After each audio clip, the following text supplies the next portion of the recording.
Hey guys, Josue here with Cologne Addict, back with another fragrance review. This time it's going to be a two-in-one on two of my all-time favorite colognes. The reason it's two-in-one is because it's the same cologne.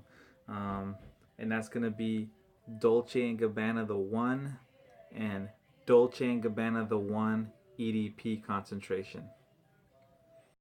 Taking a closer look at the bottle, on the right here we have the Dolce and Gabbana the 1 EDT concentration, and on the left is the EDP concentration.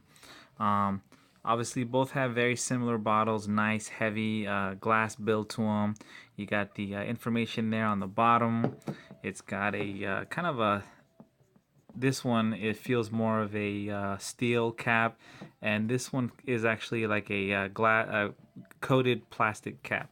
As you can see, the this one's kind of like a smoked glass from the top to bottom. The juice itself is also a little darker, but overall same bottle, same heavy glass on this one. Um, and that was a closer look at the bottles for Dolce & Gabbana the 1. So getting into the cologne a little bit, the EDT version was released in 2008. The top notes is grapefruit, coriander, and basil. The mid notes is cardamom, ginger, and orange blossom. And the bottom note is cedarwood, ambergris, and tobacco.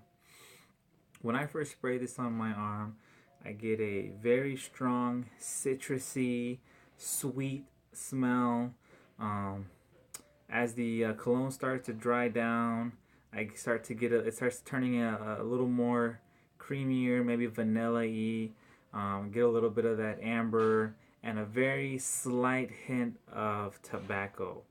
Overall, stays sweet, but at the same time manly smelling. It's not like a girly smelling sweet. It's definitely very manly. This is easily one of my top 10 of all time cologne if I had to make a list right now. You can see this cologne on tons and tons of reviewers online as far as being one of their top colognes. This is definitely a must-have for everyone's cologne collection. This is easily a no doubt I can recommend as a blind buy. Now going back to the drawbacks and why I have the EDT and the EDP version. The biggest complaint and biggest drawback to the EDT version of Dolce & Gabbana the 1 is performance and longevity. The unfortunate thing with this cologne is the fact that it doesn't perform at all. This cologne, usually I would, on the EDT version, I'd go anywhere from 4 to 6 sprays, and that gets me about 3 hours tops on my skin as far as smell. You're going to get about 1 to 1.5 hours of projection, and then it quickly turns into a skin scent.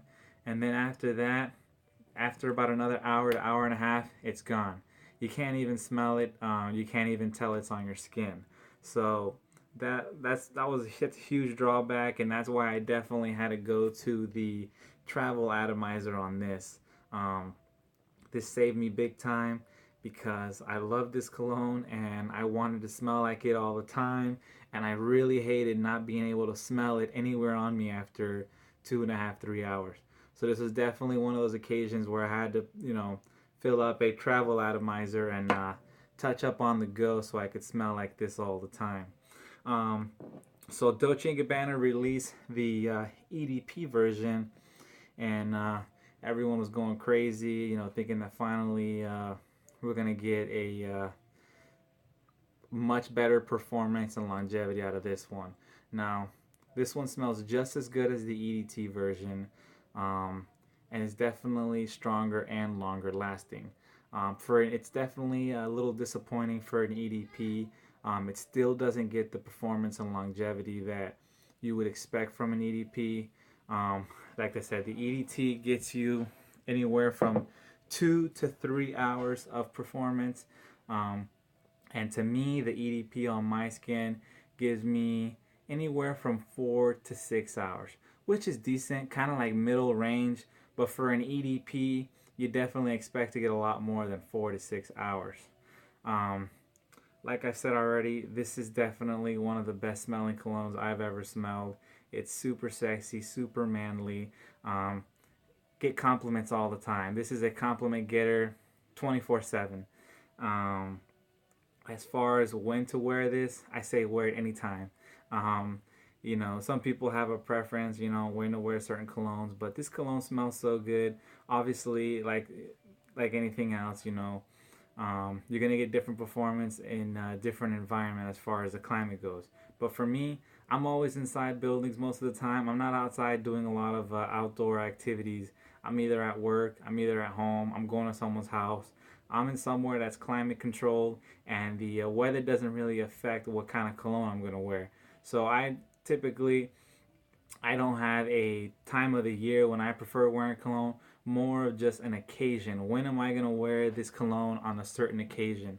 And for me, Dolce & Gabbana The One is an all occasion cologne. If you're going to go to work and you want to impress the boss, you're wearing a suit, you wear The One. If you're going on a date and you want to smell sexy, you wear The One. If you're just hanging out with friends and you want to smell good to all your friends, you wear The One. It's a good all around cologne all the time. Definitely a great smell. If you don't have it, you definitely want to get your nose on it. Um, Still, like I said, it's not the greatest performing cologne, but it's definitely one of the greatest smelling colognes. Um, that's pretty much all I have, and that was my review for Dolce & Gabbana's The One EDT and EDP concentration.